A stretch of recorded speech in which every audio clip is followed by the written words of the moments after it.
Okay, computational complexity theory for real numbers. Remember when we talked about computability theory of real numbers, we would introduce three different and each one reasonable notions of computability, and then prove that these three notions are actually equivalent. And here are the three notions. So first is deciding the binary expansion of the real number. Second is approximating the real number up to error 2 to the minus n with dyadic rationals, that is with rational numbers whose denominator is an integer power of 2, restricted form of denominators. And the third notion is approximating a real number, again by rational numbers, but now by general fractions, numerator and denominator being arbitrary integers or natural numbers, and arbitrary error bounds as opposed to the specific exponential or some numerics called quadratically convergent error bounds. And as you recall, the three are computability theoretically equivalent, but only non-uniformly. So that was the first obstacle we would need to, in order to arrive at an algorithm computing the binary expansion, we would have need to distinguish different cases. The first case, where the real number under consideration is actually a dyadic rational, and the second case when it's not a dyadic rational. And so let's also do the same here and ignore the dyadic rationals, which are kind of trivial in a certain sense, and instead focus on non-dyadic rationals. And there, if you recall, the algorithm we used employed some unbounded search. So what we expect and what is actually also true is that complexity theoretically, these notions will be very different because unbounded search by its very name does not admit complexity bound, right? So what we will focus on in defining computational complexity now, we really need to make a choice finally, cannot postpone this any further. And the choice we're going to make is the middle, the second definition, the definition that revolves around dyadic rationals. So let me make that formal. Computing a real number in time t, where t is a non-decreasing function from natural numbers to natural numbers, the kind of resource bounds that you also know from classical discrete complexity theory. So in discrete sense, one sometimes also requires this time function to be time constructible, but here we're going to ignore such details because yeah, anyway, so what does it mean to compute the real number? It means to output the sequence of numerators, integer numerators of approximation, approximating dyadic rational, and namely outputted in the first n or n plus 1 elements of the sequence within a total of t of n steps. So the requirement is to output all the approximations in order. There is no chance or opportunity to jump ahead and produce and skip intermediate approximation. This is an issue that I'd like you to keep in mind when later we talk about second order complexity theory. But for now, let's just ignore that because we're going to focus on polynomial time computable real numbers. And in a polynomial time setting, the difference between just directly outputting the nth approximation and outputting all approximations up to n, including the n, the difference will be at most a factor of n, right? And therefore doesn't change the polynomial complexity bound. So it's all polynomial time complexity. Doesn't make a difference if we only consider outputting directly the nth approximation without all the previous ones, or if we insist on also previous approximations to be output, will not make sense difference beyond polynomial time. So this is the definition we choose here. And polynomial time or polynomial asymptotic growth is an abbreviation for this linear, some constant factors and additive terms raised to some constant power, basically the exponent or the degree of the polynomial. We'll use that abbreviation frequently. Okay, so yeah, so item B will be our definition. This is our definition. Now let's uh, proceed to compare this to the item A and C. And as I already said, one direction actually carries over. We already saw computability theoretically that deciding the binary expansion gives rise to an algorithm that also computes the approximation deintegrational, namely take the first n terms in that binary expansion. That will be a dyadic rational that approximates the real number up to this error, and the difference between here that constructing that first n terms requires deciding the first n binary digits, and as I said, that gives rise to an overhead of factor n at most, and therefore it remains within the polynomial realm, so that every real number that has a polynomial time decidable binary expansion also has a polynomial time computable in this sense B. And when we talk about decidable binary expansion, this is something I'll return to in a minute. We need to remind that input here is the index to the digit, the nth digit in the binary expansion, where n is, we measure the running time independence on n, which is the same as saying we measure the running time independence on the binary length of n when n is encoded in unary, right? So when n is encoded in binary, then its binary length corresponds to the logarithm of the value of n. But since here we measure the computational cost independence on n, that means independence on the length of n in unary. That's something to keep in mind. And thus corresponds to the unary complexity class P with index 1 that you saw in the previous chapter. Okay, so this implication holds from A to B, preserves polynomial time.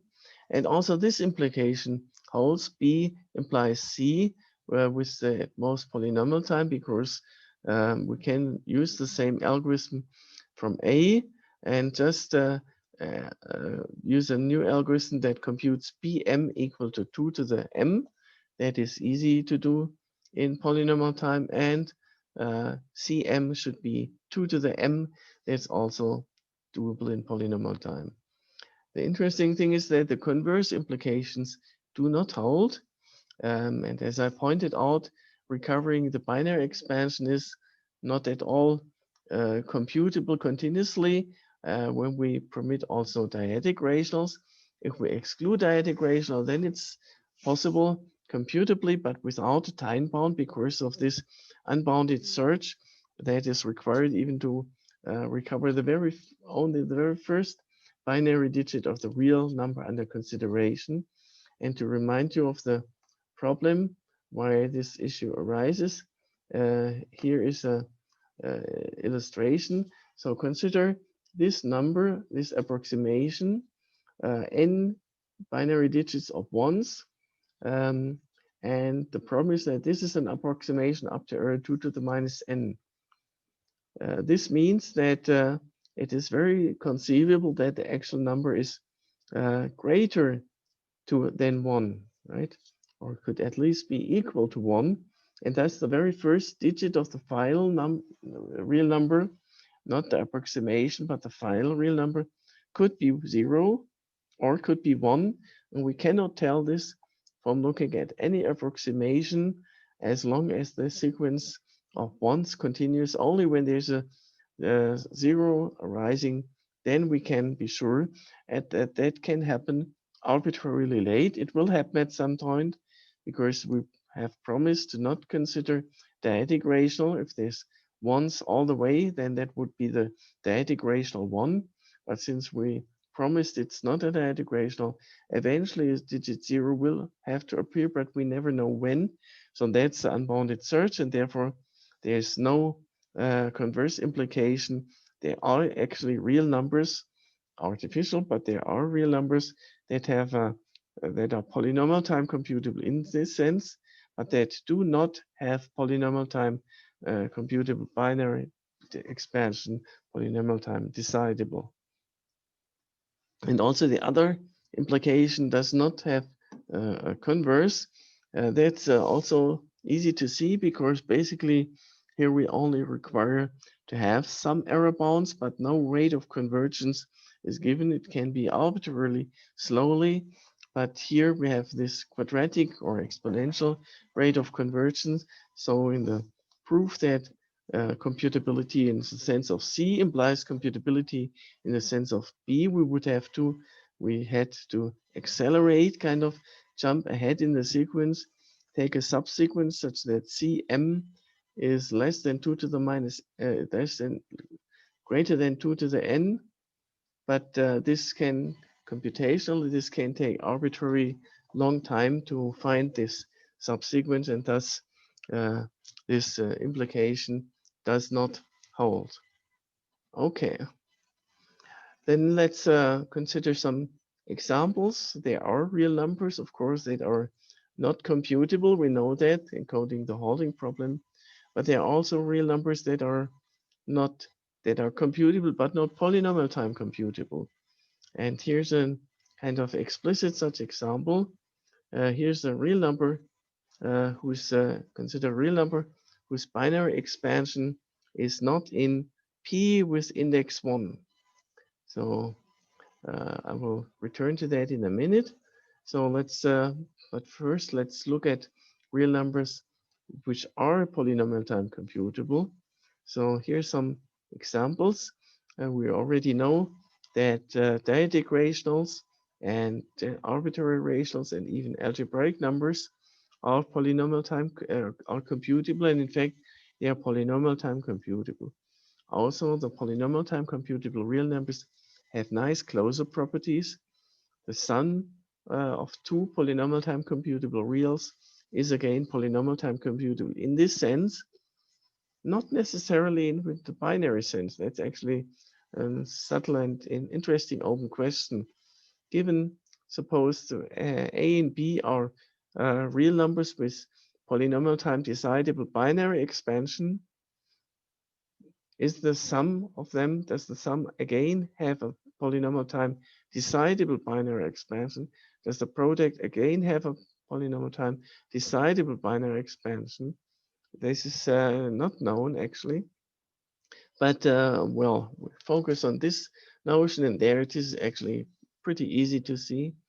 For reciproc, um, one way of computing the reciproc efficiently is using Newton-Raphson's method, which reduces reciproc approximation to repeated multiplications in the Newton sequence.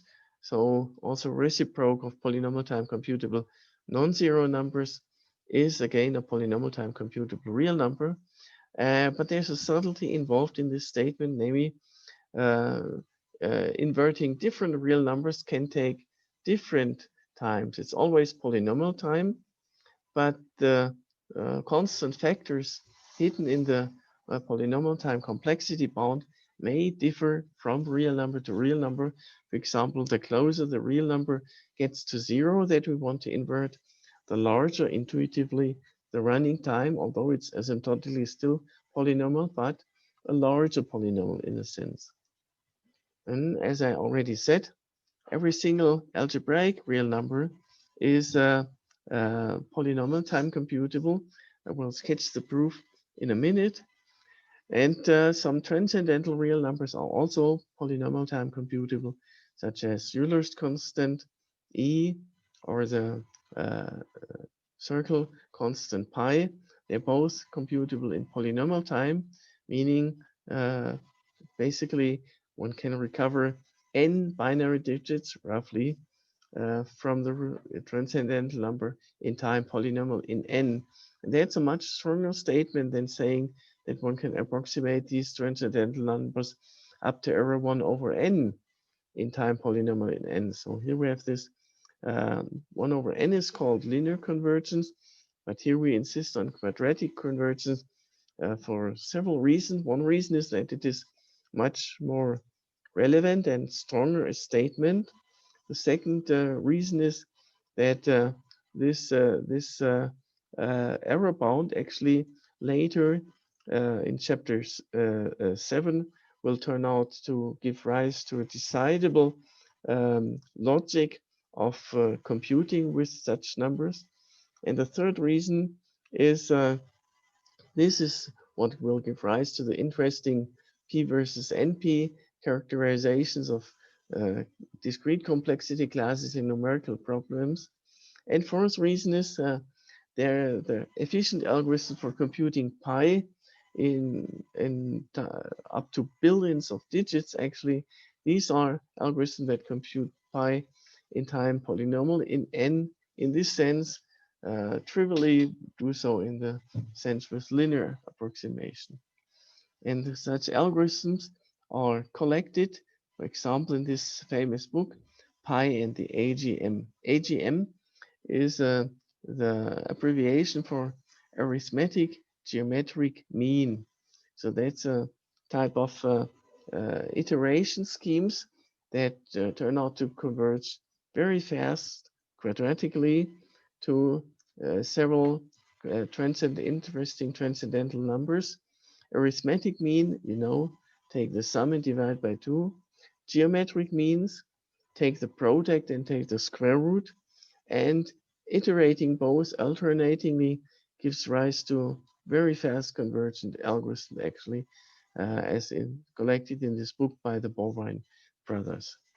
So, and now here's, as I announced already, the example of a real number, explicit in a sense, which is not computable polynomial time.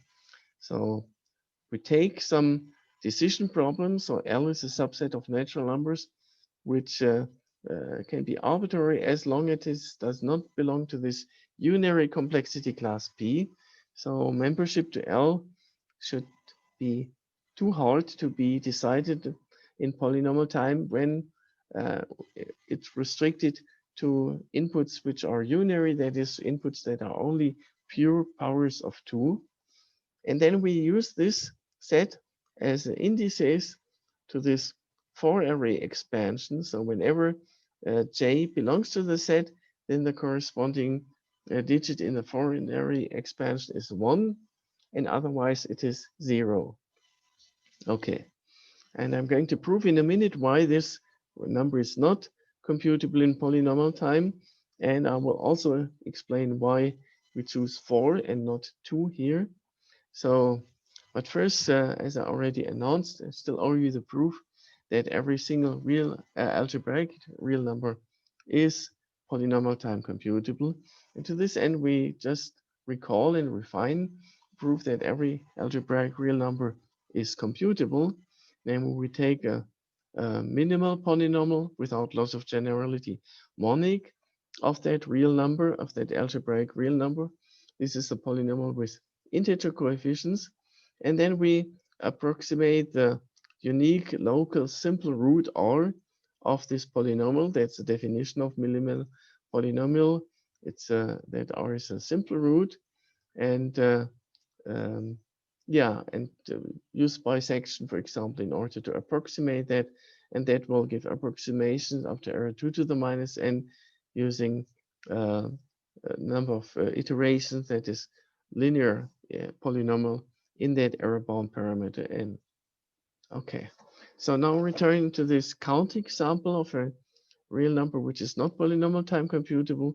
Superficially, it seems why don't we take integer powers of 2? Why don't we encode this decision problem into the binary expansion? That's a reasonable way. And indeed, this is possible. This real number has a binary decidable expansion. This expansion is decidable in binary polynomial time if and only if the underlying decision problem belongs to the unary complexity class. Because deciding its binary expansion. Recall that means given the index of the binary digit we're interested in, given the index in unary, so that its length corresponds to the error, and that's why this corresponds to here. But also observe that this is only applies to binary decidability, and as I mentioned, there are real numbers which are hard, which are not binary decidable, but which can be computed in this sense in polynomial time. So we need to make additional precautions to strengthen this to a real number which is also not polynomial time computable in this sense.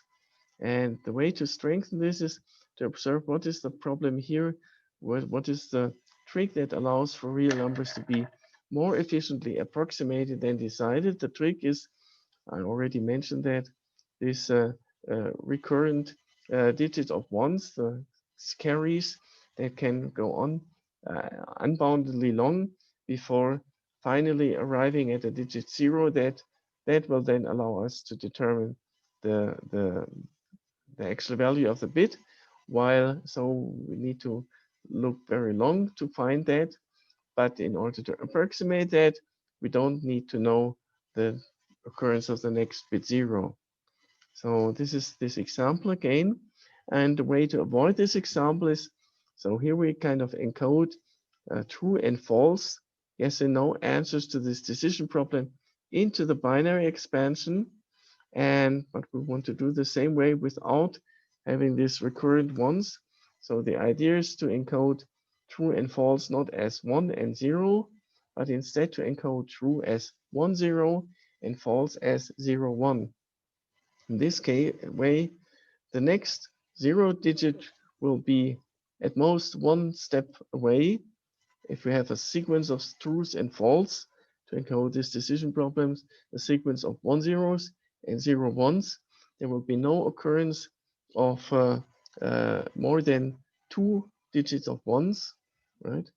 So, and this is exactly the idea, namely the real number we're considering here is polynomial time computable if and only if the real number when we add 4 over 3 is polynomial time computable, because, well, addition of polynomial time computable numbers preserves polynomial time computability, and this number is a rational number and therefore polynomial time computable. Now let's look at the 4-array expansion of this new number. This 4-array expansion, so this is actually just the value of the geometric sum 4 to the minus j over all j. So here we have the sum over all j natural numbers j 4 to the minus j, and here we have the sum over all the lows that belong to L 4 to the minus j, so that this amounts to the sum over all j. But if j belongs to L, then we have two occurrences, one from here and one from here, make twice. Whereas if j does not belong to L, then we only have the occurrence from this geometric series, and we have a kind of for every digit 1. And this is exactly what we want here, right? So for every digit 2 is this, and for every digit 1. And so in this case, we can indeed recover in polynomial time the question whether j belongs to L or not by looking not just at the binary digits or the 4-array digits, but by looking at the approximations only in this very sense, and thus arrive at the P1 algorithm for deciding whether j belongs to L or not, provided that this number is polynomial time computable, which is a contradiction since we started deliberately with a decision problem which is not in P1. Okay. Good, that concludes our discussion of complexity theory of real numbers. And now we move on to complexity theory of functions, of continuous functions, of course, because we know that only continuous functions can be even computable. So when we refine our investigations from computability to complexity, we better restrict only to computable, that is to continuous function. And you may also remember that we had three notions of computability for continuous functions on a compact interval. and let's recall them. So here are the three notions presented here in slightly different order than the way we discussed them when we talked about computability in chapter 2, namely first notion, which is originally was the second, therefore we maintain the index b.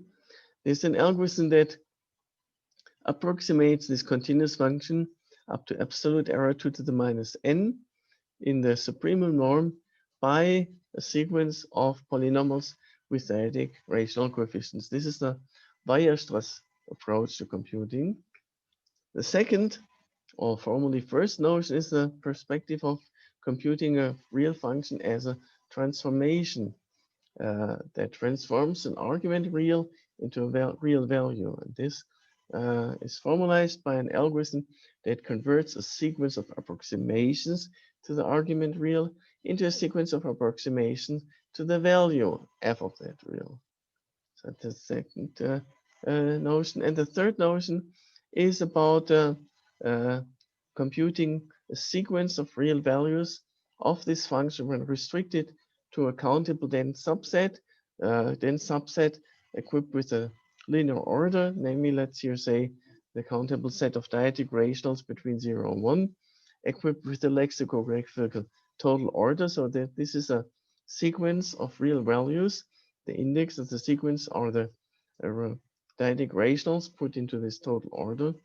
And its requirement was that this real sequence, be computable, and a second requirement that the modulus of continuity of that function be computable. So here a second condition, quantitative notion of continuity arises. We know every computable real function must be continuous, but actually it must have and therefore must have a modulus of continuity. Since it's uniformly continuous, we're focusing on compact subsets, but not just a modulus of continuity, but a computable one. And we know that all these three notions are equivalent computability theoretically. So let's now do the same as previously. Pick one notion for complexity purposes and compare that to the other two notions. Again, so here's for your convenience a reminder what the modulus of continuity is. And we're going to pick the middle notion, which used to be the first notion, but we're going to pick the middle notion to define computational complexity for real functions. So let me spell that out for you. So computing a partial, possibly partial function from real numbers to real numbers in time t means to output the first n approximations to the value of that function within at most t of n steps. That is to approximate the value of that function on any given argument x. So there's a subtle point that I need to expand on further. So of course, for every given real argument x, there will be a different sequence of approximations, and even more, possibly to every sequence of approximations to that real argument x, there can be a different sequence of approximations to the output, and of course also different running time for producing these approximations. But the requirement is that the running time, at least, that must not depend on the real argument x, nor on the way that the real argument is presented is given with approximations. Okay, so that's a kind of strong requirement, a strong condition, but you may remember that we had already imposed a similar condition in our definition of computing, computational, no, yes, when we talked about computing on basic spaces, and we talked about computational complexity on basic spaces, and then we also had this requirement that the output infinite sequence of Cantor or Baire space must occur, the nth element, in a running time bound which is independent on the argument. So yeah, we'll return to that point first in a minute, but first let us proceed to the way that we need to strengthen a natural way, also the third equivalent condition in order to make it polynomial time equivalent, not just computably equivalent. So the third definition is strengthened in the following way. We replace mere computability of this real sequence with polynomial time computability, more precisely with strong polynomial time computability, which is a notion that I will need you to be patient and wait for a few more slides until we make that formal. But for now, let's just make the statement correct. And the second modification is not the modulus of continuity must not just be computable, but it must be a polynomial modulus of continuity, not a polynomial time computable modulus of continuity, but a polynomial modulus of continuity. And of course, well, there are uncomputable polynomials, right? But we can always dominate an uncomputable polynomial, one with uncomputable real coefficients, replace that by a dominating polynomial with integer coefficients. Just round the real numbers up, the Archimedean property of real numbers. Then we arrive at a polynomial with integer coefficients that are computable.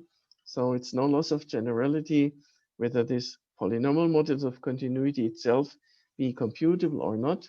The strongest requirement is that it is polynomially bounded.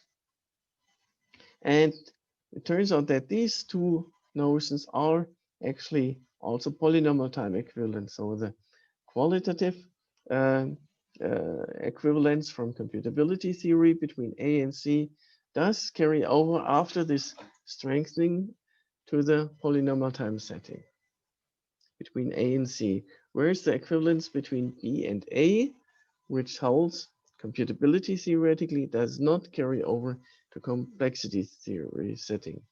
One direction does carry over, namely when we have an algorithm that produces a sequence of polynomials as approximating f within time polynomial in n, then we can use, of course, that polynomial to evaluate the function approximately by instead evaluating the polynomial we have just obtained from the algorithm and arrive at an approximation to the value of the original function. But the converse is actually not true. Namely, there are functions which are computable in the sense of this conversion conception in polynomial time, but not in polynomial time in the sense of this approximation sense. And the reason is intuitively clear.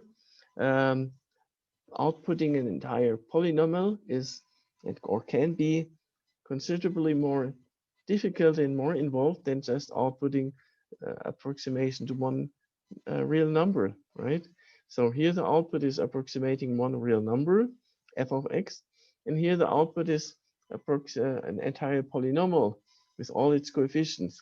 Now, if the number of coefficients, if the degree of the polynomial is kind of small, then the overhead of outputting all these real or dyadic coefficients is not so large. But if the polynomial has exponential degree, then already outputting all its coefficients takes exponential time and cannot be avoided. And this is exactly what happens. And moreover, this happens for very simple functions.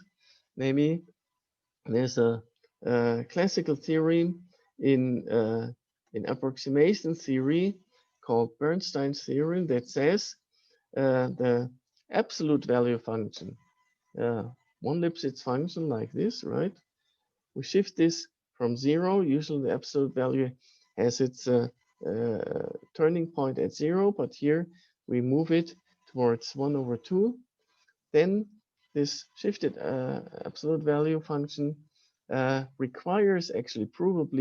requires polynomial of the degree exponential in n in order to approximate this function up to error 2 to the minus n, and therefore in particular computing in this sense, computing the absolute value function in this sense, it requires exponential time, whereas in this sense, it's very easy to compute actually in polynomial time.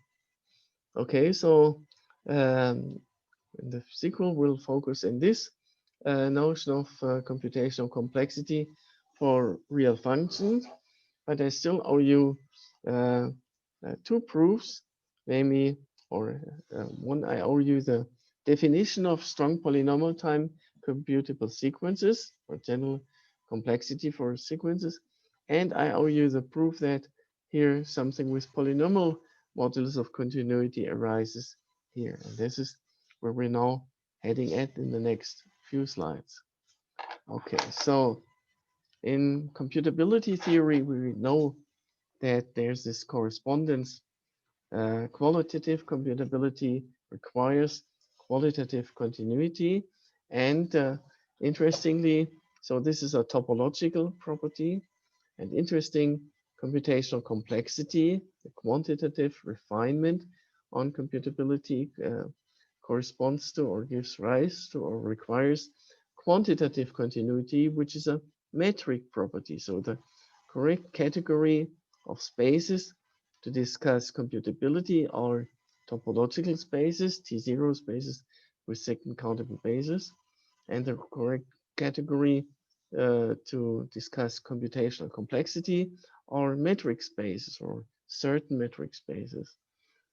Okay, and so we already have observed there's a latter quantitative strength and correspondence when we talked about computational complexity arising from computing on basic spaces of Cantor space of infinite binary sequence and bare space of infinite integer sequences, like here. And let me remind you that also there we defined the computational complexity to be independent regardless of the argument, measuring only the time in dependence on how long it takes to produce the nth output digit. And of course, the nth output digit or the sequence up to the nth output digit depends on the argument, but the running time is required to be independent of the argument, or put differently, this is a worst case running time bound. It should hold for all possible inputs, in particular for the worst case input. And we make the same requirement here when we switch from computational complexity on basic spaces to computational complexity of functions on the reals. That's the idea. And we already saw that on basic spaces in general, computation may not admit such a worst case running time bound that does not depend on the argument. But there was this important condition, sufficient condition for a total computation to admit such a worst case bound, that what was compactness of the domain. So let me remind you of two properties of the four properties of the basic main theorem over basic spaces. So our main theorem there had four items, and here I'm reminding you of two items, item B and item D. So item B says whenever this function on basic space is computable in time t, then t is itself a modulus of continuity of the function. So this is again this theorem, this theme running topic that computational complexity gives rise to quantitative continuity over basic spaces. And also compactness, as I said, was an important concept and hypothesis, because then any algorithm that computes a total function of function or partial function whose domain is compact, then it has a burst case bind bound that depends only on the output precision index, but is independent of the argument. And in the discrete setting, there are only finitely many arguments of length n when n is used to denote the binary length of the input. And therefore, of course, the maximum of a finitely many time bounds is again a finite time bound. But here we have uncountably many possible arguments in general, so it's not at all clear whether this bound exists, but when we have compact domain, it does. And our these two items from the main theorem for computing of basic spaces actually carry over and extend to our new real setting with some slack, some generalization. So here's the real version to item B of the basic main theorem. Namely, if the real function, partial real function, is computable in polynomial time t of n for some polynomial t, then this function has a polynomial modulus of continuity. So not necessarily directly the time bound like here. Here we have a very tight connection. Time t means t is a modulus of continuity, but here it's a little bit coarser. Polynomial time means polynomial modulus of continuity. Okay, that's a real counterpart to item B. And the real counterpart to item D says if the function f is computable and has a compact domain, yes, here total function, real unit interval is compact, then it has a running time bound which depends only on the output position as required in our definition. So put differently, every total computable real function with compact domain has a worst case running time bound, whereas functions like the reciproc that have a natural non-compact domain where 0 is excluded, but towards 0 the running time and the slope of the function of course increases. There actually it turns out that the reciproc function does not have a bounded running time because towards 0 it kind of explodes. Okay, so here we have two counterparts for the reals to our already known theorem of computational complexity and properties of basic spaces. And I owe you the proof of the real theorem, and the proof will be based on reduction by applying the main theorem for basic spaces, which makes sense because, as you recall, in chapter 3, we actually defined computing on generic spaces, including the space of real numbers, in terms of computing on basic spaces by means of representations. And if you also recall more precisely, our notions for computability and computational complexity over the reals was captured as a particular representation of the reals, namely what we call the dyadic representation. So let me remind you of that. But first, let's record a nice corollary of item B prime, the real version of the item B of the main theorem, namely the exponential function is not computable in bounded time. Reciproc, division 1 over x is not computable in bounded time, but exponentiation is also not. And the reason is basically the same again, because we all know that the exponential function on the entire real line is not uniformly continuous. It becomes arbitrarily steep the further to the right we go. Therefore, it has no modulus of continuity at all, right? Neither polynomial nor exponential nor nothing, because any modulus of continuity would would require the function to be uniformly continuous. So in particular, the function cannot satisfy the hypothesis of theorem B prime, because that would imply that there is a modulus of continuity, actually a polynomial one. So this exponential function is not computable in bounded time, in time that can be bounded only on the output position. The running time must always necessarily depend also on the argument to the exponential function. Larger arguments take more time. But when we do restrict the exponential function to a compact interval, let's say the interval from -2 to the k to k, which is a kind of a lopsided interval, right? So it goes very far to the left to the negative, but it goes only a little bit into the positive up to k.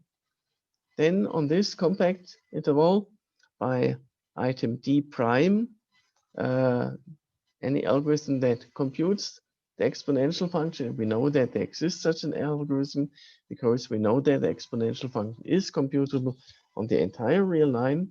This algorithm and any total algorithm must admit a running time that depends only on n.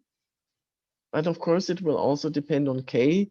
It will all, since we can choose different k. So if we fix k, then this is one compact interval and gives rise to such a time bound, which turns out to be actually polynomial. But if we modify k, that will be a different interval, larger interval, right? These intervals keep exhausting towards the real line, and expectedly the running time will also increase, not just in dependence on the output precision parameter n, but also in dependence on the kind of parameter k that governs the size of this lopsided interval. And it turns out that both enter polynomially in the running time of our standard algorithm. So the running time will be polynomial in n plus k. That's a kind of parametric computational complexity statement. And you recall that at the end of chapter 4, when we recalled classical discrete notions of computational complexity, one of these notions was parametrized complexity, where we complement the primary parameter n, binary input size, with a secondary parameter k. And the same happens here, only now in the real setting. Parameterized complexity theory over the reals. And also, it's important that this interval is lopsided, that we only go up to k, because the output at the right end of this interval is, of course, e to the k, which has exponential length in front of the decimal or binary point. So even outputting approximation up to 2 to the minus 0, which means the case where n is equal to 0, requires outputting some natural number of exponential value and therefore of polynomial length. Whereas if we replace this k here with maybe 2 to the k, like with the left side, then on the right end of this interval, the value of the exponential function would be exponential in 2 to the k, that is doubly exponential in k, and therefore of binary length exponential in k, which cannot even be output in polynomial time. So it's really crucial if we want here polynomial time, parameterized polynomial time, then we cannot go to exponential right-hand side of the interval. We must cut off at a polynomial value. Okay, and I've already promised and you to prove the two items of this real main theorem by reduction, by application of the main theorem for basic spaces. And this is exactly what we're doing now, and we're doing that by recalling and refining properties of the dyadic representation that we know is equivalent to our notion of real computation. So recall the abstract setting of computing on represented spaces, and recall the dyadic representation as a surjective partial mapping from bare space of integer sequences onto the unit interval, namely those sequences that are numerators to dyadic rationals that approximate the real number up to error 2 to the minus n. And we had recorded some interesting properties of this and of other representation of the reals. And one property of the dyadic representation that would distinguish it from, for example, the rational representation was that it has a compact domain. And we also recorded that it is admissible a representation as opposed to the binary representation. And also remember that computing a realizer is basically computing a translation that converts names of arguments to names of values. And this is exactly what underlies our definition of computing a real function, namely translating a delta name with respect to the dyadic representation of delta names for the argument into delta names for the value. So yeah, our seemingly ad hoc choice and notion and definition for real complexity theory based on this dyadic approximation is actually rooted in or captures the dyadic representation, and computing realizes with respect to the dyadic representation. And the two properties that we already had recorded in chapter 3 was that a dyadic representation is proper. It has a compact domain, and preimages of compact subsets of real numbers are compact subsets of a Baire space. That was one first property that I'd like to recall. And the second property I'd like to recall is that this representation turned out to be admissible in this sense of Weyrauch. And admissible was the foundation to this Kreitz-Weyrauch main theorem, namely that a function is continuous with respect to admissible representation if and only if it has a continuous realizer with respect to this admissible representation. And since delta is admissible, this applies to delta in particular.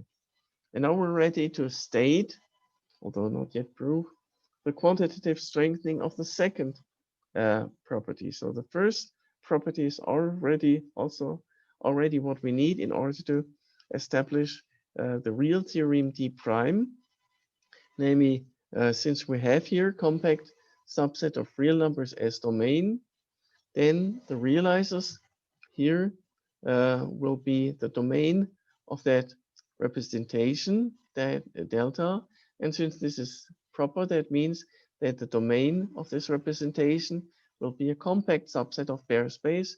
And for compact subsets of Baire space, the basic main theorem applies and guarantees that there's a time bound that depends only on the output position. So we already have a proof of theorem D prime by means of this property that a representation delta is proper, and because we have a similar statement already for the basic spaces. Let's now move on to prove the real theorem B prime, again by applying properties of the dyadic representation, namely a strengthening of this admissibility.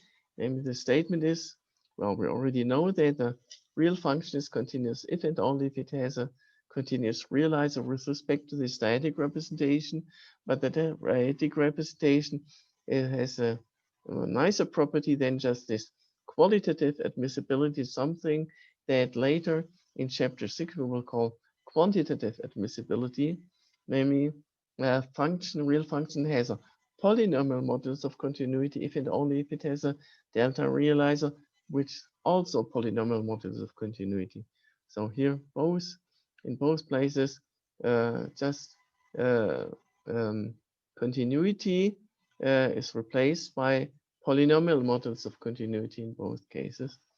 And now with this statement, we can indeed prove this item D prime, B prime, because this is basically just item B applied to the realizer from the theorem here, namely this function. If it's polynomial time computable, then it must necessarily have a polynomial modulus of continuity, because polynomial time computable means having a realizer with polynomial modulus of continuity according to item B. Okay, so that wraps up our investigations of computational complexity for real numbers and for real functions. And we close today's session by recalling some operations that preserve polynomial time computability of functions. So in the non-uniform setting where we fix an arbitrary polynomial time computable function.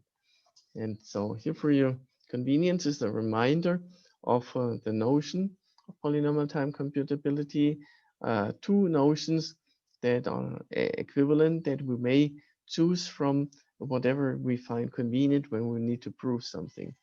And let us start this last slide of this today's session by recalling some computable closure properties, some properties, some operations that are map computable functions to computable functions qualitatively.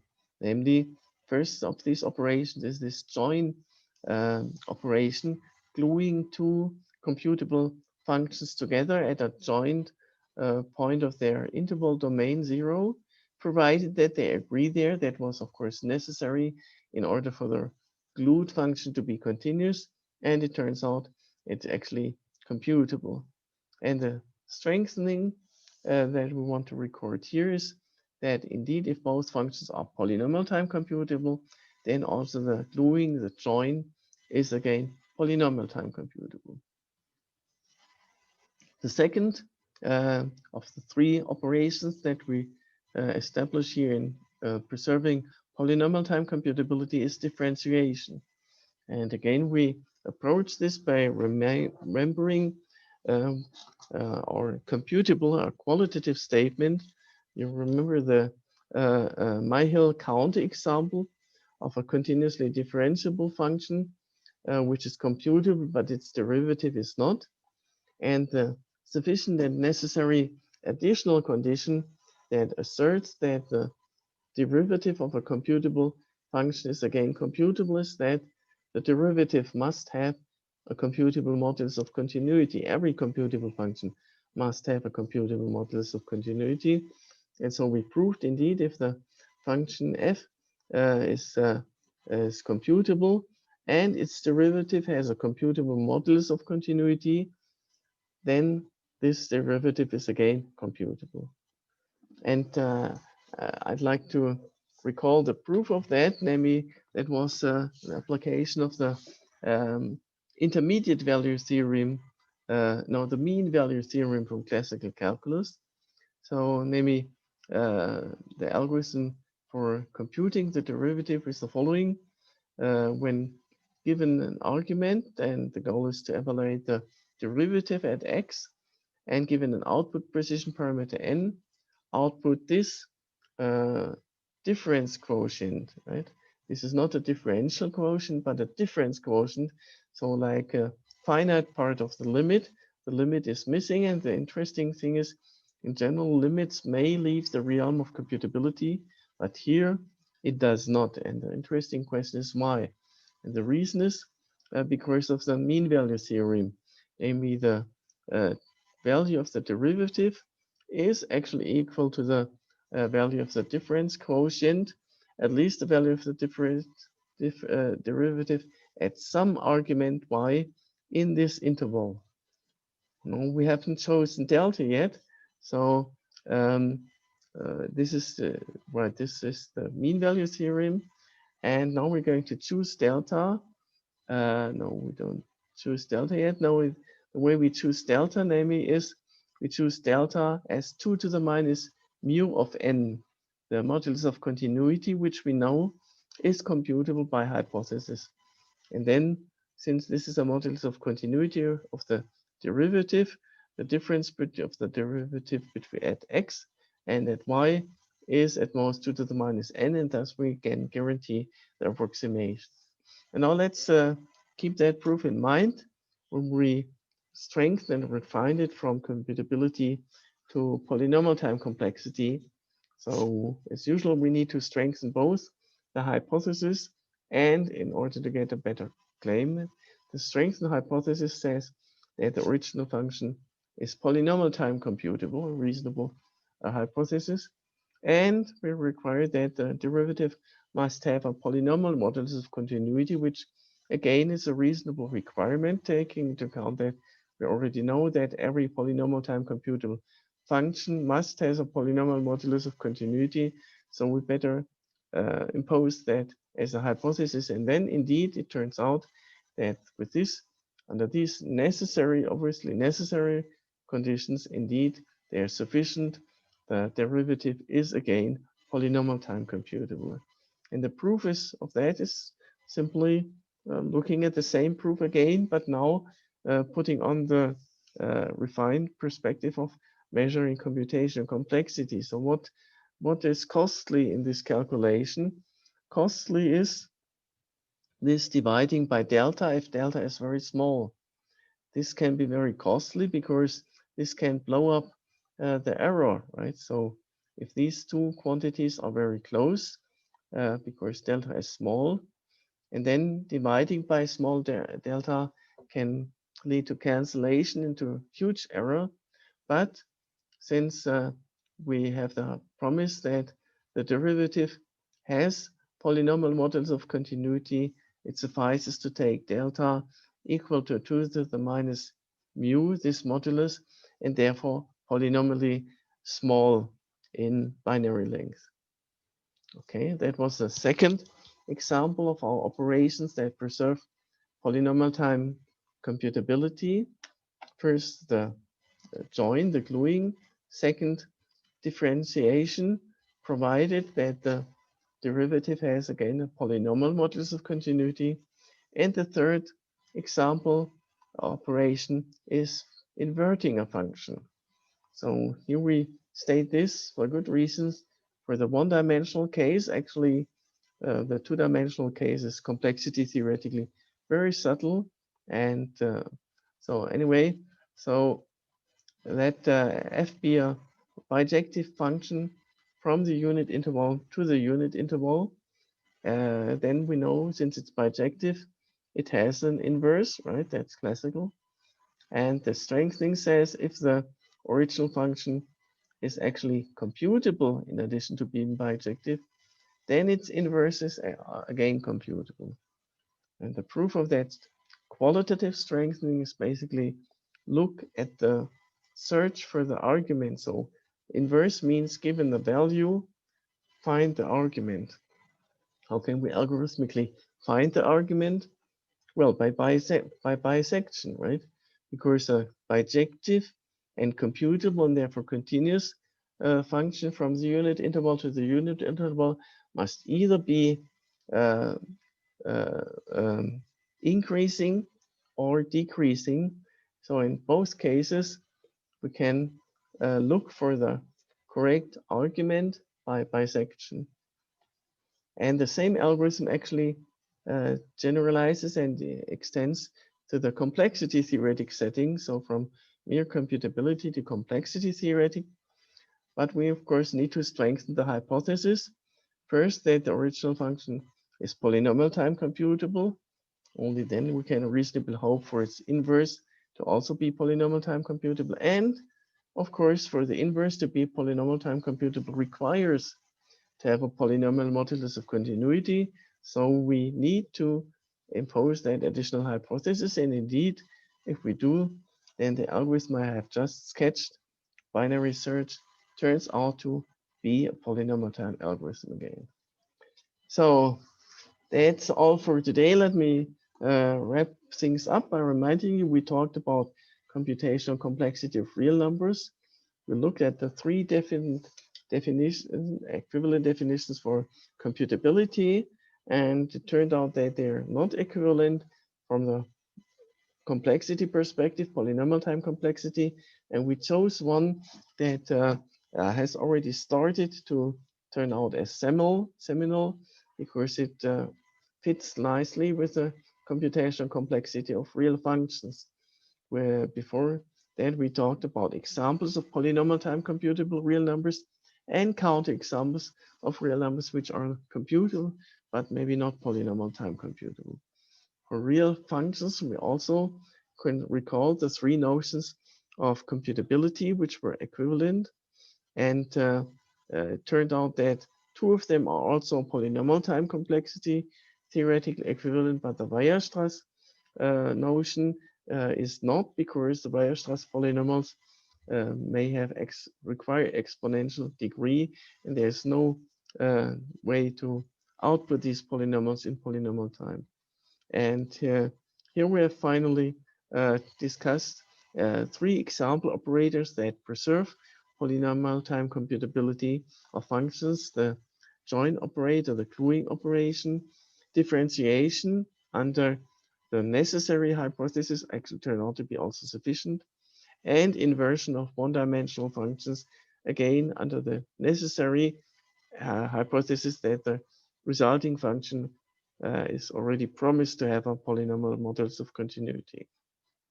Next time we're going to discuss computational complexity for real sequences, strong polynomial and ordinary polynomial time, and computational complexity for analytic functions and how these two are related with each other.